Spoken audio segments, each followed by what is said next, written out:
തെരഞ്ഞെടുപ്പ് കഴിഞ്ഞാൽ UDF-ൽ മാറ്റമുണ്ടാകുമെന്ന് CPIM PB അംഗം A. വിജയരാഘവൻ. തെരഞ്ഞെടുപ്പിന് മുൻപ് KPCC പ്രസിഡന്റിനെ മാറ്റി. തെരഞ്ഞെടുപ്പിന് ശേഷം പ്രതിപക്ഷ നേതാവിനും മാറ്റമുണ്ടാകും. KC വേണുഗോപാലിന്റെ കൈക്കൂലി പരാമർശം ആസൂത്രണം ചെയ്തത് പറഞ്ഞതാണെന്നും വിജയരാഘവൻ പറയുന്നു. UDF വലിയ വിഷമത്തിലാണ്. അതുകൊണ്ട് അവരുടെ ആ ദൗർബല്യങ്ങളെ തിരിച്ചറിഞ്ഞിട്ട് ചില തിരുത്തൽ നടപടികളിലേക്ക് പോയി. UDF പോയ തിരുത്തൽ നടപടികളിലെ ഒന്നാമത്തത് KPCC പ്രസിഡന്റിനെ മാറ്റിയതാണ്. ഇനി ഈ തെരഞ്ഞെടുപ്പ് കഴിഞ്ഞാൽ നടത്താൻ പോകുന്ന തിരുത്തൽ നടപടി തീർച്ചയായും പ്രതിപക്ഷ നേതാവിനെ മാറ്റും തോന്നുന്നു. സൈഫ് സൈനുലാബ്ദീൻ കൂടുതൽ വിവരങ്ങളുമായി നിലമ്പൂരിൽ. സൈഫ്, മലപ്പുറം വിഷയത്തിൽ കേന്ദ്രീകരിക്കാനാണ് UDF അവിടെ ശ്രമിക്കുന്നത്. അതേസമയം ഈ ക്ഷേമ പെൻഷൻ പോലെയുള്ള സംഗതികൾ എടുത്ത് കൗണ്ടർ സെറ്റ് ചെയ്യുകയാണോ LDF അവിടെ? എങ്ങനെയാണ് ഇരുപക്ഷവും ഈ ദിവസങ്ങളിൽ ഈ മണിക്കൂറുകളിൽ എടുത്തുപയോഗിക്കുന്ന പ്രധാനപ്പെട്ട ആയുധങ്ങൾ, പ്രതിരോധത്തിന്റെ മറകൾ എന്തൊക്കെയാണ്?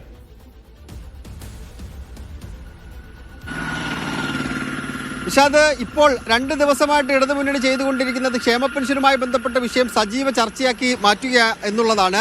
40,000-ൽ പരം ക്ഷേമ പെൻഷൻ വാങ്ങുന്ന ആൾക്കാരാണ് നിലമ്പൂർ നിയമസഭാ മണ്ഡലത്തിൽ ഉള്ളത്. 6,35,00,000 രൂപ പ്രതിമാസം ക്ഷേമ പെൻഷന് വേണ്ടി മാത്രമായിട്ട് നിലമ്പൂർ മണ്ഡലത്തിൽ ചെലവഴിക്കുന്നുണ്ട്.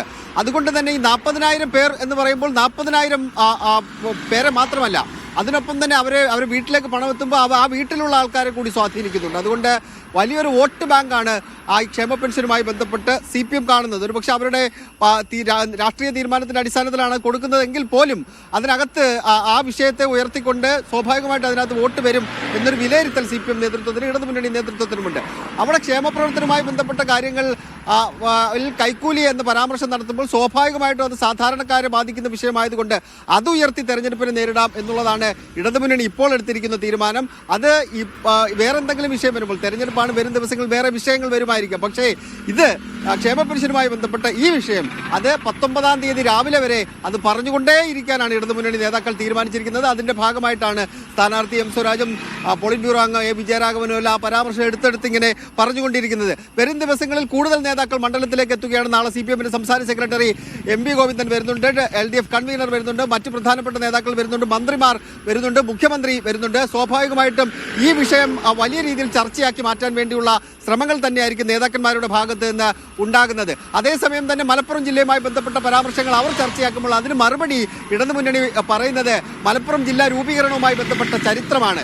EMS-ന്റെ കാലത്താണ് അന്ന് മലപ്പുറം ജില്ല രൂപീകരിക്കുന്നത്. അന്ന് മുസ്ലിം ലീഗ് ഇടതുമുന്നണിയുടെ ഭാഗമായിട്ടുണ്ടായിരുന്നെങ്കിൽ പോലും ആ രാഷ്ട്രീയ തീരുമാനമെടുക്കുന്നത് EMS സർക്കാരാണ്. EMS ആണ് ആ തീരുമാനമെടുത്ത് മലപ്പുറം ജില്ല രൂപീകരിക്കുന്നത്. അന്ന് മലപ്പുറം ജില്ലാ വിരുദ്ധ റാലി സംഘടിപ്പിച്ചത് കോൺഗ്രസ് ആണെന്ന് പറഞ്ഞുകൊണ്ടാണ് മലപ്പുറവുമായി ബന്ധപ്പെട്ട വിഷയത്തിൽ രാഷ്ട്രീയ പ്രതിരോധം ഇടതുമുന്നണി തീർത്തുകൊണ്ടിരിക്കുന്നത്. രാഷ്ട്രീയ പ്രതിരോധം ഉയർത്തുന്നതോടൊപ്പം തന്നെ ക്ഷേമ പെൻഷനെ മുൻനിർത്തിക്കൊണ്ട് അതിന് KC വേണുഗോപാൽ നടത്തിയ സ്റ്റേറ്റ്മെന്റിനെ മുൻനിർത്തിക്കൊണ്ട് ഒരു ബദൽ തീർക്കുക, പുതിയൊരു അജണ്ട സെറ്റ് ചെയ്യുക എന്നതിലേക്കാണ് LDF അവിടെ എത്തിയിട്ടുള്ളത്.